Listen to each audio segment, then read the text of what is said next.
Bien-aimés de Café Évangile, le Seigneur ajouta: écoutez bien ce que dit ce juge dépourvu de justice. Et Dieu ne ferait pas justice à ses élus qui crient vers lui jour et nuit. Les fait-il attendre? Je vous le déclare, bien vite il leur fera justice. Cependant le Fils de l'homme, quand il viendra, trouvera-t-il la foi sur la terre? Chers amis, il est intéressant que le Seigneur utilise l'exemple d'un juge malhonnête pour illustrer l'importance de prier Dieu, de l'appeler jour et nuit pour obtenir justice. Selon la parabole, ce juge se souciait peu d'une veuve de sa ville qui venait continuellement lui demander une décision juste, lui demander de lui rendre justice. Il avait l'impression qu'elle le dérangeait continuellement parce qu'elle était si persistante. Le juge s'est dit: puisque cette veuve ne cesse de m'importuner, je vais rendre une décision juste pour elle, de peur qu'elle ne vienne finalement me frapper. La conclusion du Seigneur sur cette parabole est citée ci-dessus. La leçon simple que nous devrons tirer de cette parabole est que nous devons persévérer dans la prière, chers amis. Le Seigneur répondra toujours à nos prières, veillant à ce que justice soit faite rapidement.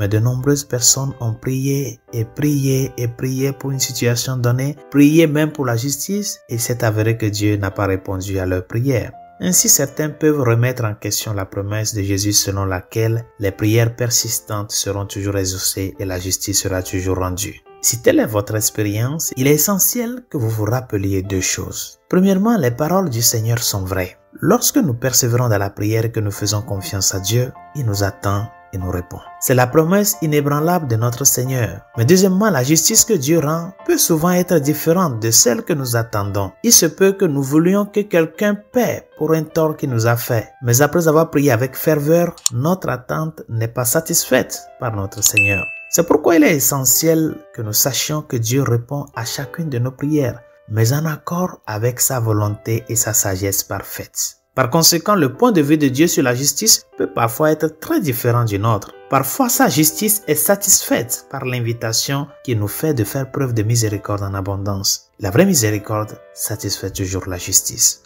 Prenez par exemple le cas d'une personne qui vous parle de manière impolie. Si vous présentez cette situation à notre Seigneur, il interviendra et vous accordera sa grâce pour que vous puissiez y faire face conformément à sa volonté. Peut-être adoucira-t-il le cœur de l'autre personne pour qu'elle s'excuse, ou peut-être, si elle ne s'excuse pas et que son cœur n'est pas adouci, la réponse de Dieu à votre prière sera de vous donner la grâce de l'humilité pour que vous puissiez aimer cette personne malgré son impénitence. Quelle que soit la manière dont notre Seigneur intervient, il n'en demeure pas moins qu'il interviendra et vous permettra d'accomplir sa volonté parfaite. Par contre, si votre prière vise à ce que la personne soit tenue responsable et condamnée, vous essayez de dire à Dieu ce qu'il doit faire et il n'accédera pas à votre demande. Toutes nos prières, chers amis, doivent en fin de compte viser à l'accomplissement de la volonté parfaite de Dieu en accord avec sa sagesse. Résolution de ce jour: prie jour et nuit, mais que ta prière soit une prière